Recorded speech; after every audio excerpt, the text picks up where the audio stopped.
qui a été porté. Les auditeurs sont largement satisfaits de tout ce qui a été fait en termes de formation, en termes d'accompagnement, en termes d'élucidation de cas réels autour des contrats physiques. C'est comment c'est à tout votre honneur. Ce qu'il faut dire pour moi, et ce qui est important, c'est que qu'est-ce qu'il faut faire après? Pour moi, les liens qu'on a créés, il faut les garder. Et aujourd'hui, nous sommes dans l'ère du numérique. Ça veut dire qu'il y a des choses qui sont possibles alors qu'on n'est pas forcément en salle de classe.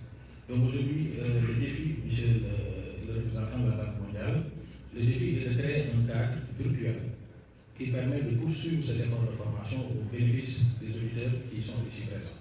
Comment trouver un cadre qui permet de rester le contact pour favoriser un partage d'expérience? Pour moi, c'est ça aussi la grosse satisfaction de cette édition de cette année. On a su mettre dans le cadre d'une classe des profils différents mais complémentaires. Et ça, pour moi, il faut le garder. Comment mettre en place un dispositif qui permet de rendre permanents les échanges entre ces différents profils et qui ont des expériences diversifiées et qui peuvent, dans le cadre d'échanges, de cas et de questionnements, rien ne s'opposerait demain à ce que si le cadre est créé autour d'un projet et qui peut-être a perdu certainement son latin, qu'il puisse prendre contact avec notre ami mauritanien pour échanger sur le cas, parce que peut-être un cas similaire a été rencontré dans le contexte mauritanien. Donc pour moi, c'est ça l'enjeu. Nous prenons l'engagement en tout cas en ce qui nous concerne, parce que ce que nous revendiquons comme école de Dakar de la commande publique, nous revendiquons le statut de l'école de Dakar de la commande publique. Et ça, pour moi, ça doit avoir une certaine des conséquences. Et les conséquences, c'est quoi? Quelles sont les dispositions que nous devons prendre pour que ceux qui viennent ici à Dakar puissent garder la main sur eux et leur garantir la possibilité, dans le cadre d'une formation continue, la possibilité d'échanger avec tout le monde, mais également de bénéficier de séances ponctuelles de formation qui ne seront pas forcément en présentiel, mais en ligne. Donc demain, Yann certainement pourra, depuis son bureau de 30 mètres carrés, tenir une session en ligne sur toujours les contrats publics, parce que je pense qu'il a été particulièrement honnête intellectuellement parlant en disant ne croyez pas que je fais le tour de la question.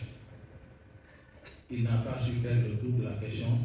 Les contrats publics, c'est des contrats qui sont complexes. Donc il a fait le pari de mettre en évidence les aspects qu'il a jugés comme étant les plus importants, les aspects qu'il a jugés comme étant les plus statistiquement fréquents en termes de pratique de ces contrats, et d'attirer l'attention de tout le monde sur ça. Ça veut dire qu'il y a des aspects qui ne sont pas encore abordés. C'est là où peut-être dans le cadre de formation continue, on verra comment accompagner le groupe. Il faut qu'on garde les liens de ce groupe et continuer à les former et les sensibiliser sur ces contrats. Maintenant, ce que je voudrais dire, moi, et ça peut être, je ne sais pas si on peut le qualifier de recommandation de conseil, les contrats publics, ils sont les plus diversifiés les uns que les autres. Et chaque côté catégorique est une réalité à part. Ça veut dire quoi? Ça veut dire que pour moi, il ne faut pas avoir l'ambition de maîtriser tous les contrats publics. Techniquement, ce n'est pas possible. Les contrats publics n'ont rien à voir avec les contrats de partenariat public-privé. Les contrats de partenariat public-privé n'ont rien à voir avec les marchés publics que nous connaissons tous. Donc, c'est des contrats variés et diversifiés. Ça veut dire quoi? Ça veut dire que pour moi, chacun, par rapport à sa pratique de tous les jours, peut prendre le parti de la liberté de se spécialiser sur des contrats particuliers. Et qu'on essaie de mettre en place un dispositif pouvant favoriser la complémentarité. Parce qu'on ne peut pas tout maîtriser. Aujourd'hui, le cabinet de Yann ne travaille que sur les contrats de construction. C'est un choix qui a été fait et assumé. Il ne travaille pas sur les PPP. C'est un choix qui a été fait et assumé. Donc pour moi, cette spécialisation-là, c'est à l'ère du temps. Aujourd'hui, le monde du savoir marche comme ça. Il faut aller nécessairement vers la spécialisation parce qu'il n'est pas techniquement possible d'embrasser toutes les formes de contrats publics dans lesquelles nos différentes administrations peuvent être engagées. Donc l'engagement majeur de notre institution est de rester sur cette dynamique et nous invitons la Banque mondiale, certainement nous reviendrons vers vous avec des propositions concrètes parce que nous faisons les propositions et vous nous accompagnez.